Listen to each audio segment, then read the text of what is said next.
In the bustling streets of downtown Chicago, where glass skyscrapers kissed the clouds, there lived a man who had everything money could buy but lacked the one thing it couldn't purchase: humility. Richard Thompson, CEO of Sterling Investments, ruled his corporate empire from the 45th floor of a gleaming tower, his suits custom-tailored and his shoes handcrafted by Italian artisans. On a crisp autumn morning, Richard's perfectly orchestrated world faced an unexpected disruption. The executive bathroom's pipe had burst, flooding his private sanctuary with water. His assistant quickly called the building's maintenance service, and within 30 minutes, a plumber arrived wearing worn-out overalls and carrying a weathered toolbox. The plumber, who introduced himself as Tom Chen, quietly assessed the situation. His movements were precise and methodical, his eyes scanning the damage with an intensity that seemed almost out of place for a simple plumbing job. But Richard barely noticed these details, too busy sneering at the man's appearance. "Make it quick," Richard barked, not bothering to hide his disdain. "I have a board meeting in an hour, and this bathroom needs to be pristine.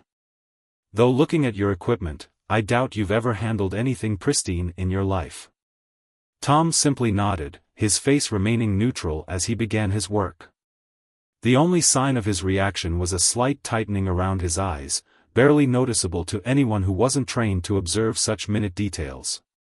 And Richard certainly wasn't.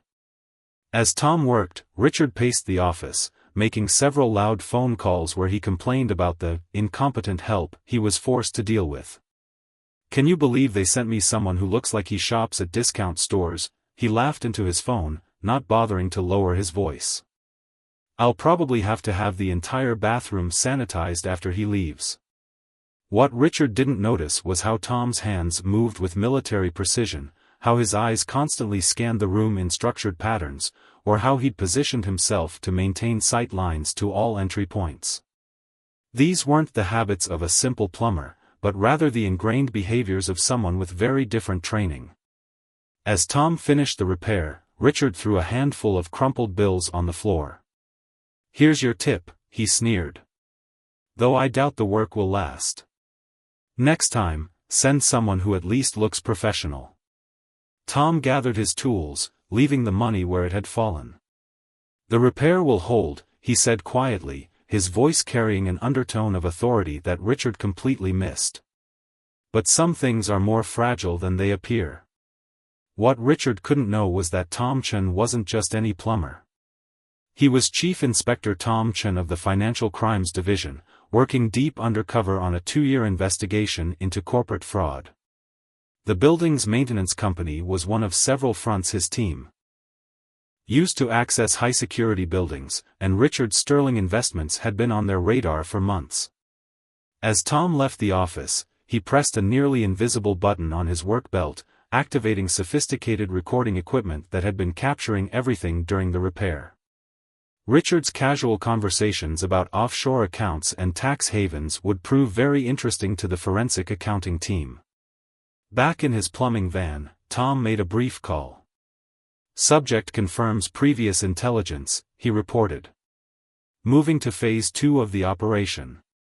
He then began removing the outer layer of his costume, the carefully crafted working-class persona he'd created for this role.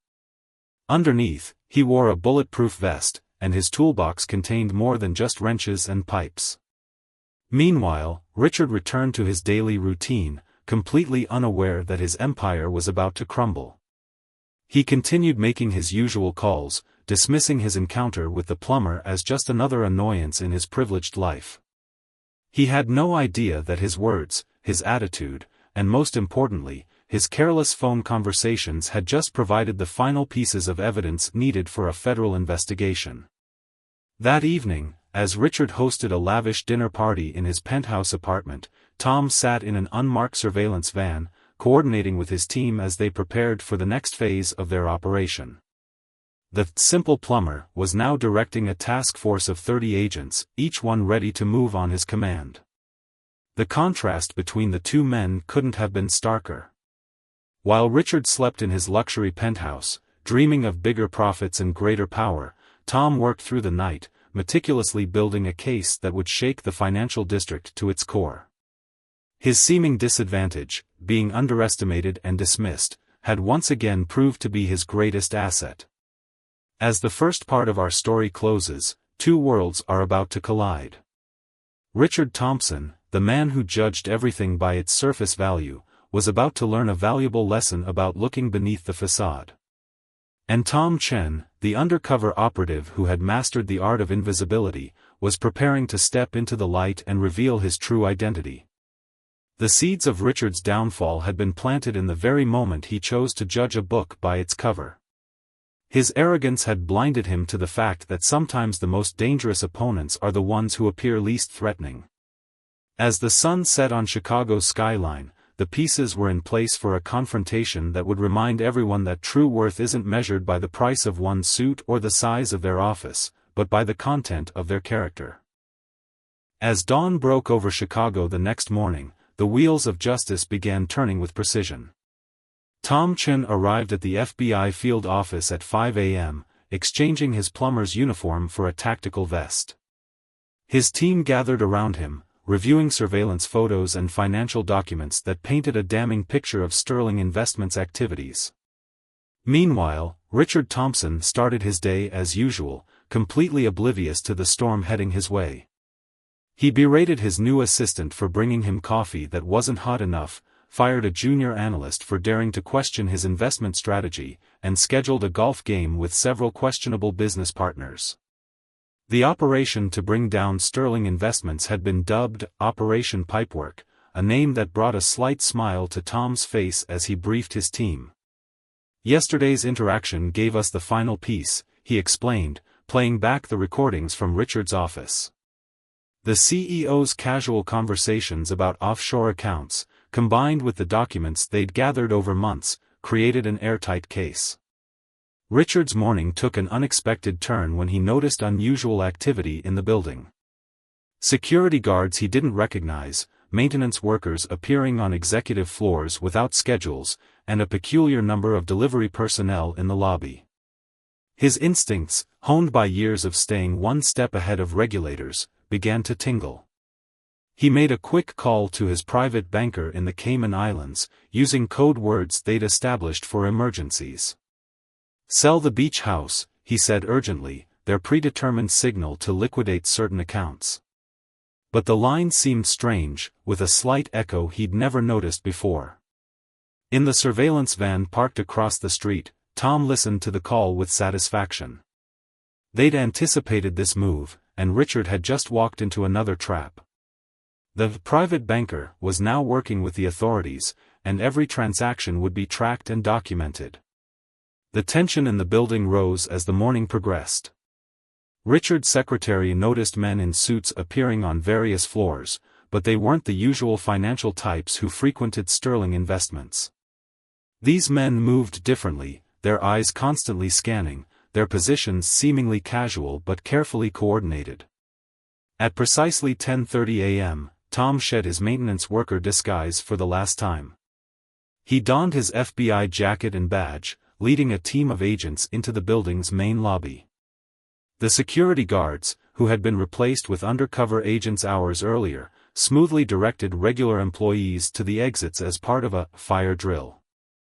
Richard was in the middle of berating another employee when his office door opened. The plumber from yesterday walked in, but now he carried himself differently. Gone was the submissive posture and apologetic demeanor. In their place stood a federal agent who commanded respect with every movement. "Mr.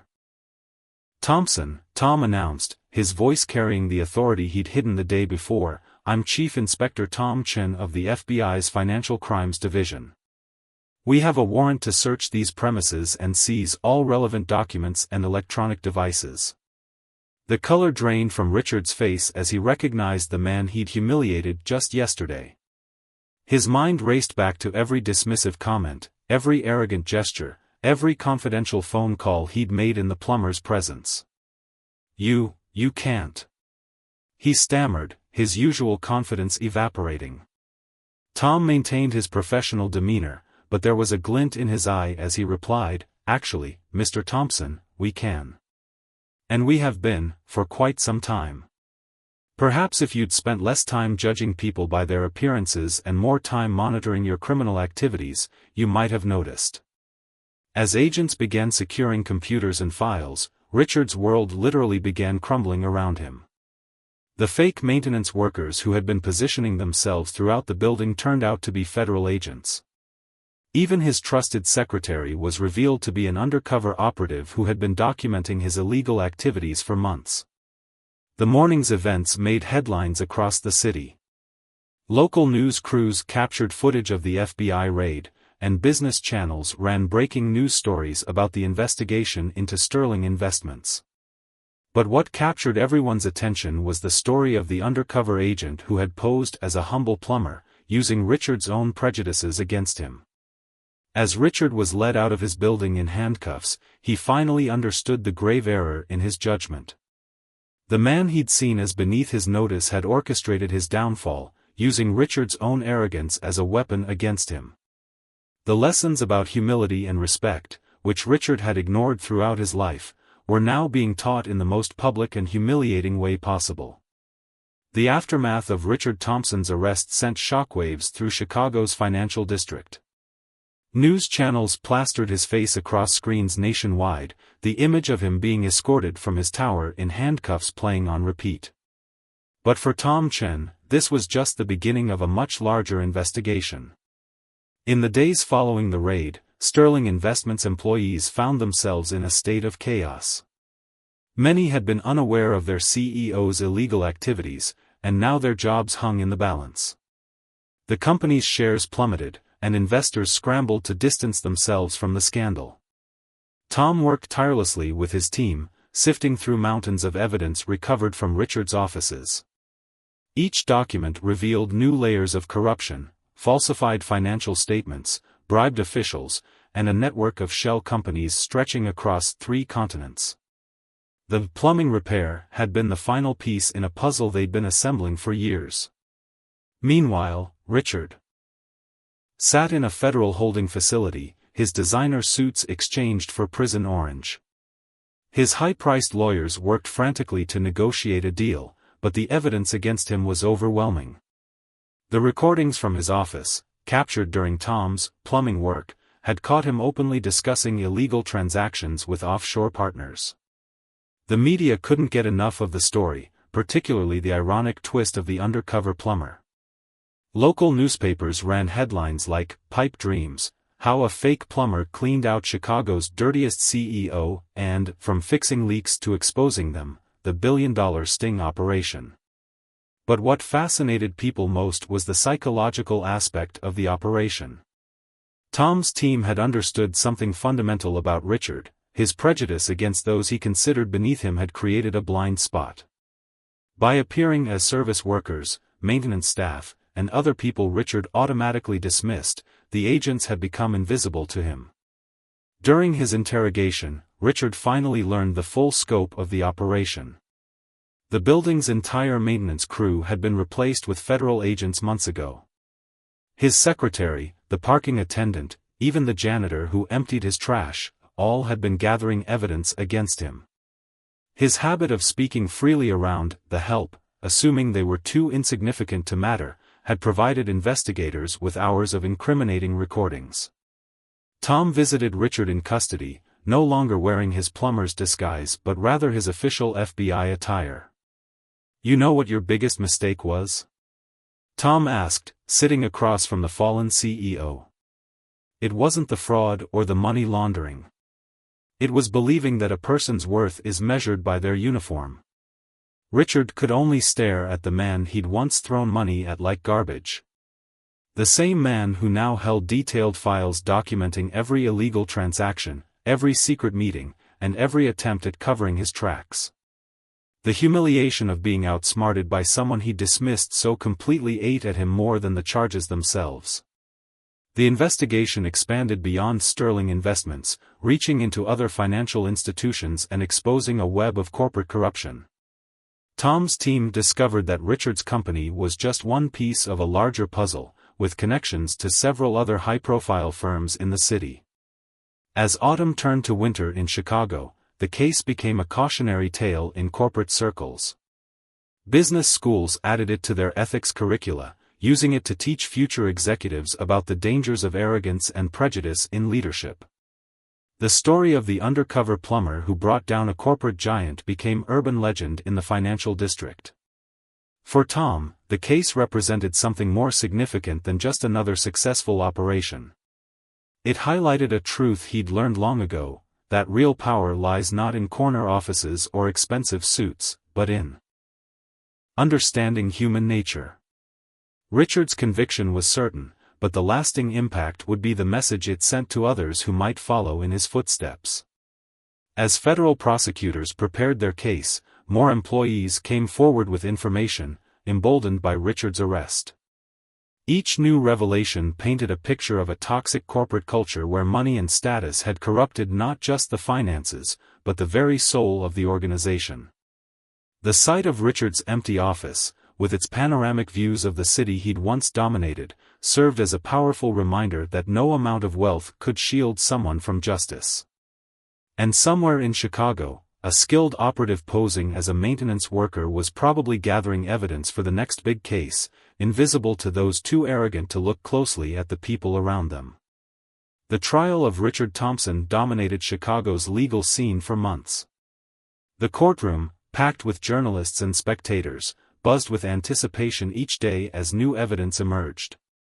Tom Chen, now a recognized face in the media, presented the prosecution's case with the same methodical precision he'd used throughout the investigation. The evidence was staggering. Prosecutors unveiled recordings, documents, and testimony that painted a picture of corruption spanning decades. Former employees testified about Richard's abusive behavior, describing how he'd created a culture of fear and intimidation at Sterling Investments. Each witness reinforced the image of a man who believed his wealth placed him above the law. Richard's defense team tried desperately to portray him as a victim of overzealous prosecution. They argued that his success had made him a target, that the undercover operation had been entrapment. But their arguments fell flat against the mountain of evidence Tom's team had gathered. What particularly damaged Richard's case were the security camera footage from his office, showing his treatment of various service workers over the years. The jury watched as he berated cleaners, threw things at maintenance staff, and humiliated countless employees he deemed beneath him. The videos transformed the trial from a simple financial crimes case into a broader indictment of corporate culture. During cross-examination, Tom took the stand to describe the undercover operation. He explained how Richard's prejudices had actually made the investigation easier. Mr. Thompson's habit of ignoring service workers created perfect surveillance opportunities, Tom testified. He would discuss confidential matters openly, assuming we were too insignificant to understand or care about what we were hearing. The defense's attempts to discredit Tom backfired spectacularly. When they tried to paint him as an attention-seeking agent who'd orchestrated a publicity stunt, Tom's calm professionalism and impressive record of successful investigations spoke for themselves. His humble demeanor contrasted sharply with the arrogance displayed in videos of Richard. As the trial progressed, more victims of Richard's schemes came forward. Small investors who'd lost their life savings, employees who'd been fired for questioning suspicious transactions, and even other executives who'd been blackmailed into silence. Each story added another layer to the prosecution's case. The most damaging testimony came from Richard's former assistant, who'd worked with the FBI for months. She described how Richard would openly discuss illegal activities in front of maintenance staff, believing they were too uneducated to understand the implications of his conversations. Her detailed notes and recordings provided crucial evidence of his criminal intent. The defense's final strategy was to offer Richard as a scapegoat for industry-wide problems. They argued that aggressive business practices and cutting corners were common in the financial sector. But this approach only served to highlight the importance of making an example of Richard's case. In the trial's closing days, Richard finally took the stand in his own defense. His testimony proved disastrous. Under pressure from the prosecution, his carefully crafted facade cracked. He became argumentative, condescending, and even berated the prosecuting attorney, displaying exactly the kind of behavior that had led to his downfall. Tom watched from the gallery as Richard's true nature emerged under questioning. The jury saw a man who couldn't hide his disdain for those he considered inferior, who believed his wealth entitled him to operate outside the law. Every answer, every gesture, every angry outburst reinforced the prosecution's portrayal of him as a corrupt executive who'd lost touch with basic human decency. As the trial neared its conclusion, the media coverage intensified. Financial news networks ran special reports on corporate culture and classism in the business world. Richard's case became a symbol of the divide between the wealthy elite and working-class Americans, sparking nationwide discussions about privilege and accountability in corporate America. The jury's deliberations lasted just 3 days, remarkably short for such a complex financial case. The city held its breath as they prepared to deliver their verdict, knowing that their decision would send a message far beyond the walls of the courthouse. The question wasn't just whether Richard Thompson would be found guilty, it was whether justice could truly reach those at the top of the corporate ladder. The courtroom fell silent as the jury foreman stood to deliver the verdict. The air was thick with tension as Richard Thompson, once the most powerful CEO in Chicago, stood with his attorneys, his face ashen. After 3 days of deliberation, justice was about to be served. On the count of securities fraud, we find the defendant guilty. On the count of money laundering, we find the defendant guilty. On the count of tax evasion, we find the defendant guilty. The list continued, with guilty verdicts on all 27 counts.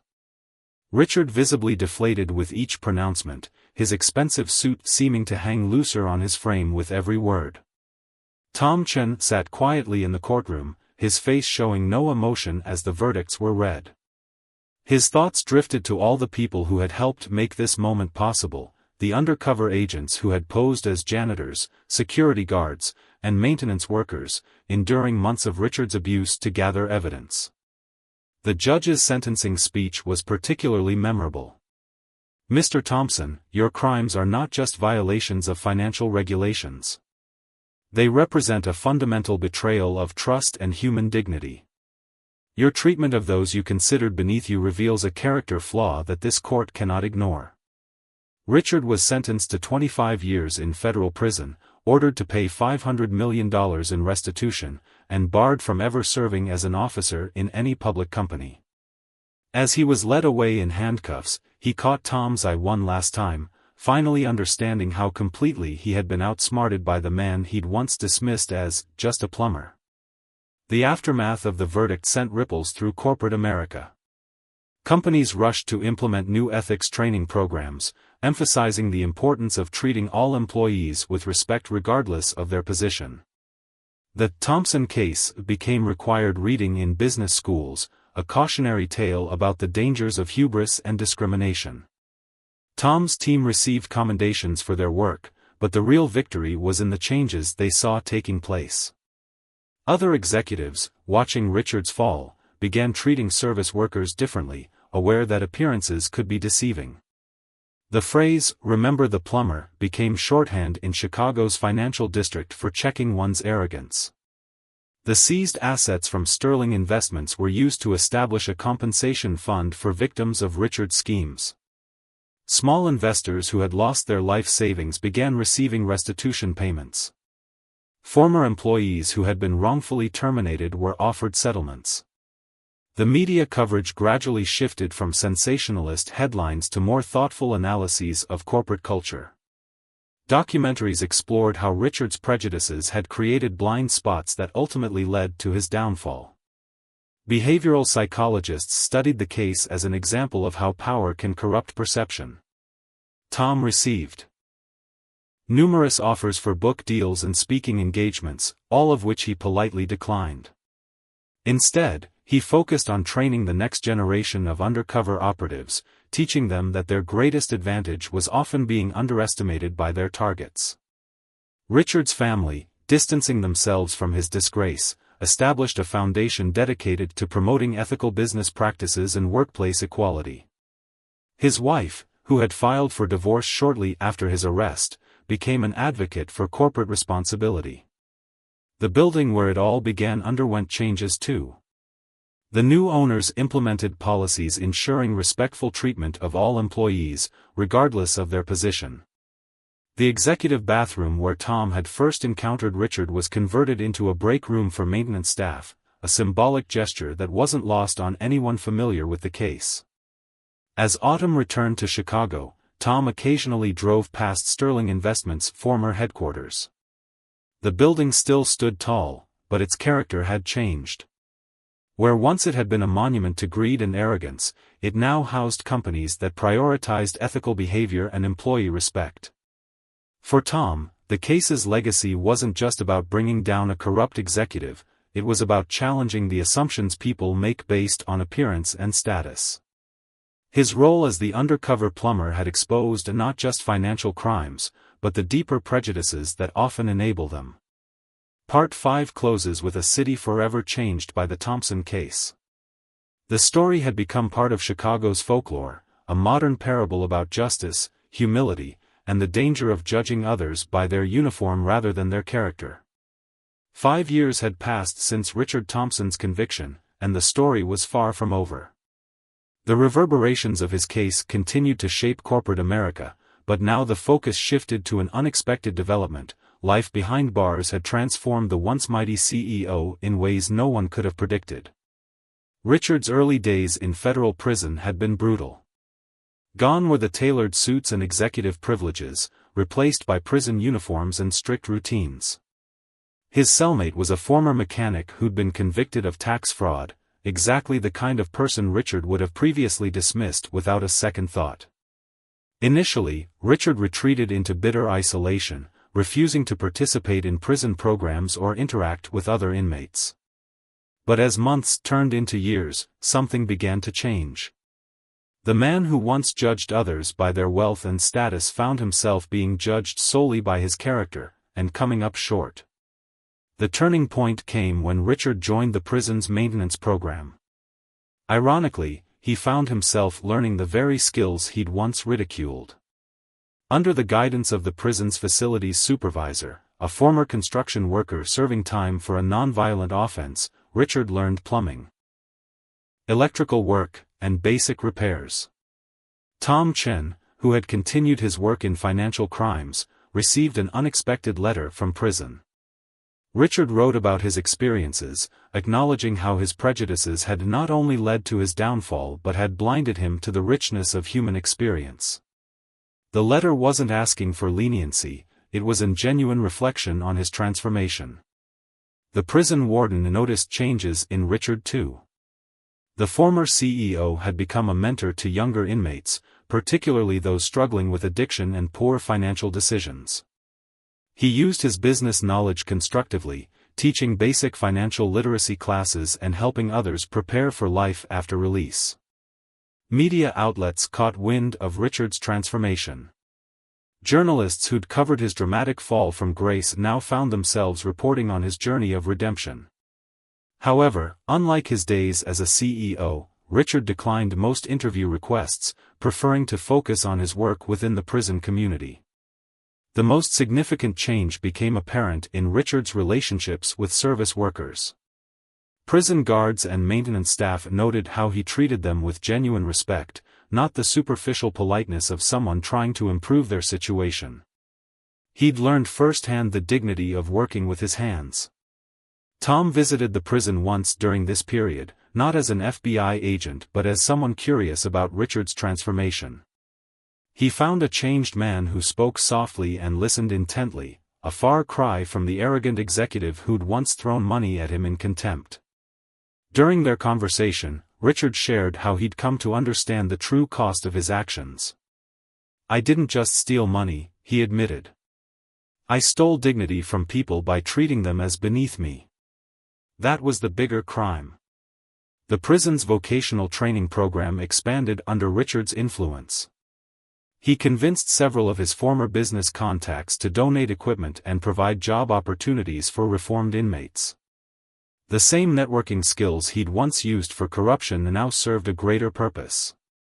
Richard's story began appearing in corporate training materials, but not just as a warning about financial crimes.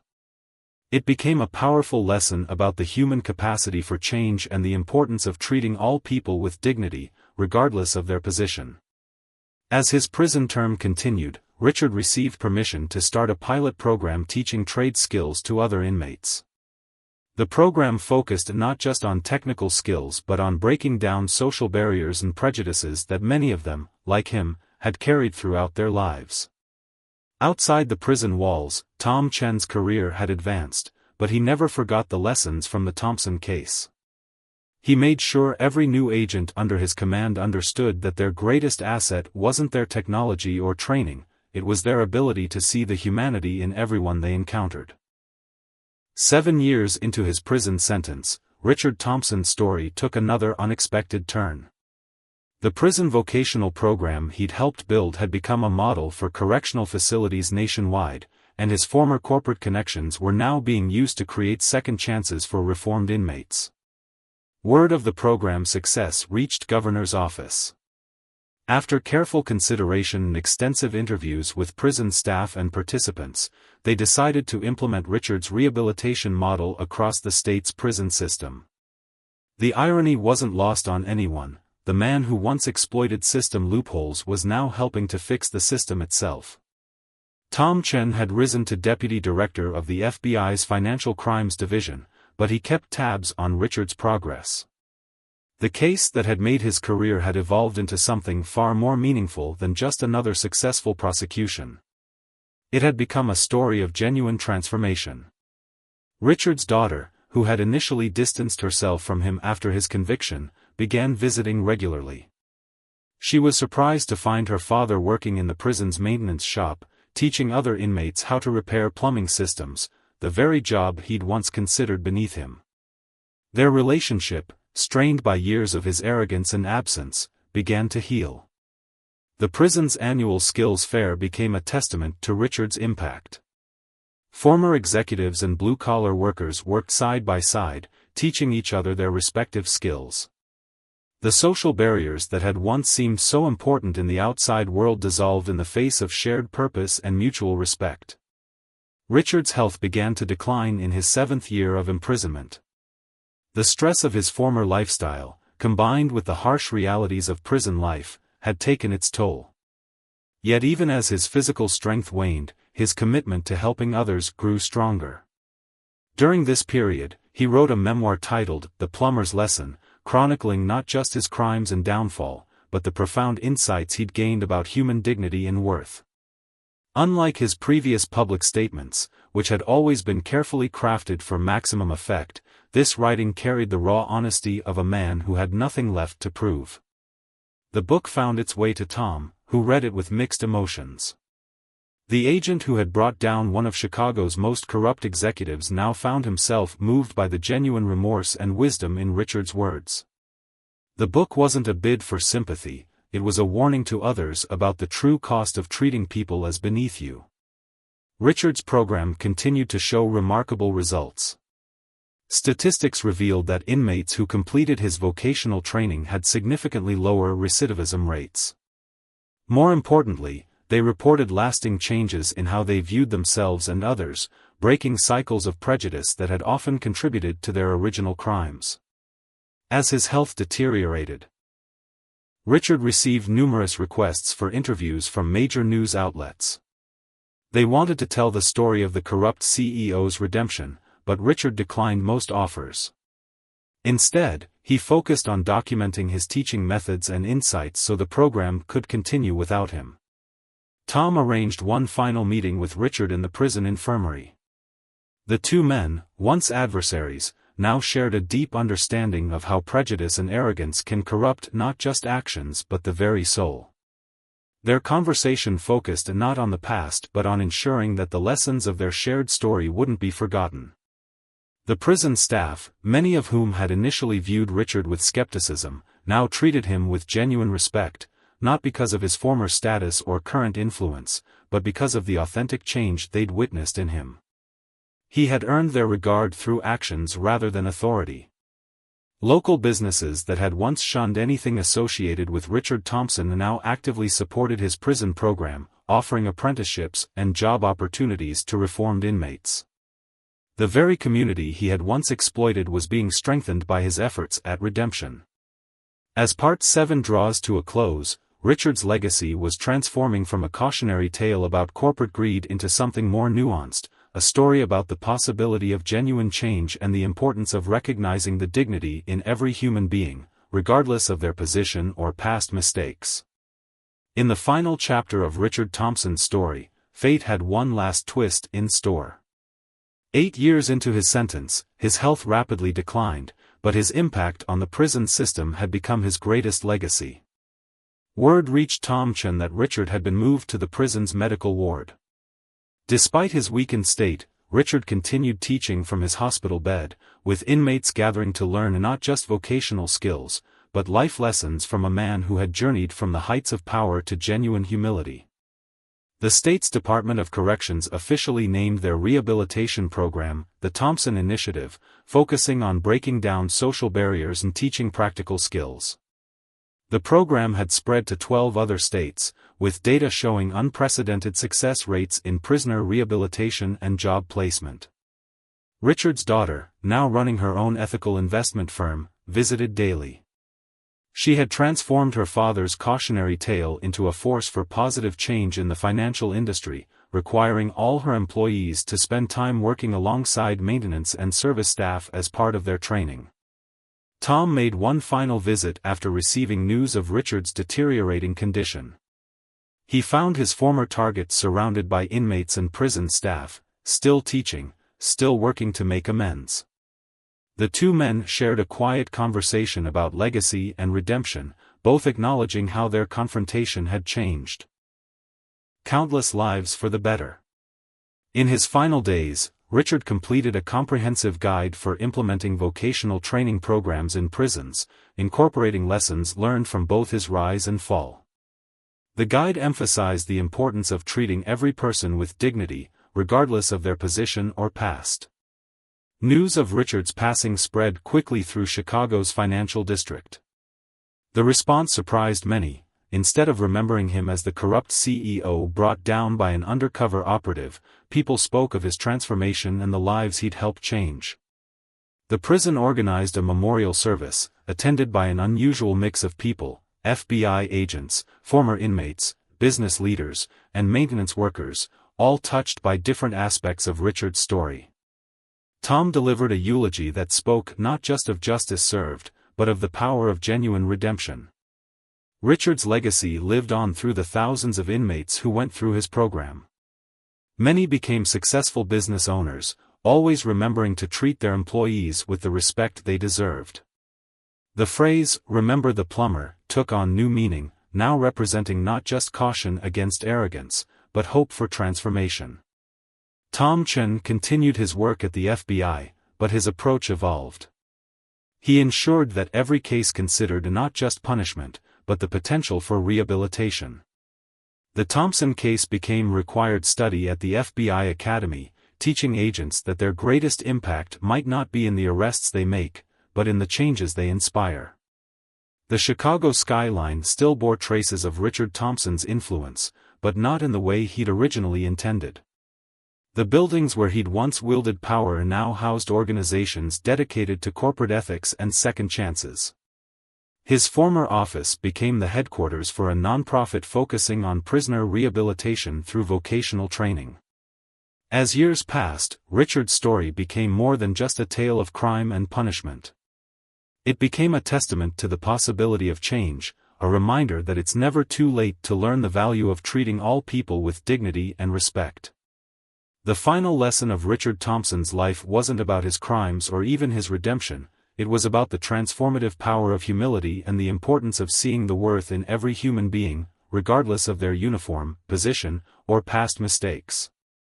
As the sun set on Chicago's skyline, Tom Chen reflected on how a simple plumbing repair had set in motion a chain of events that transformed not just one man's life, but an entire system.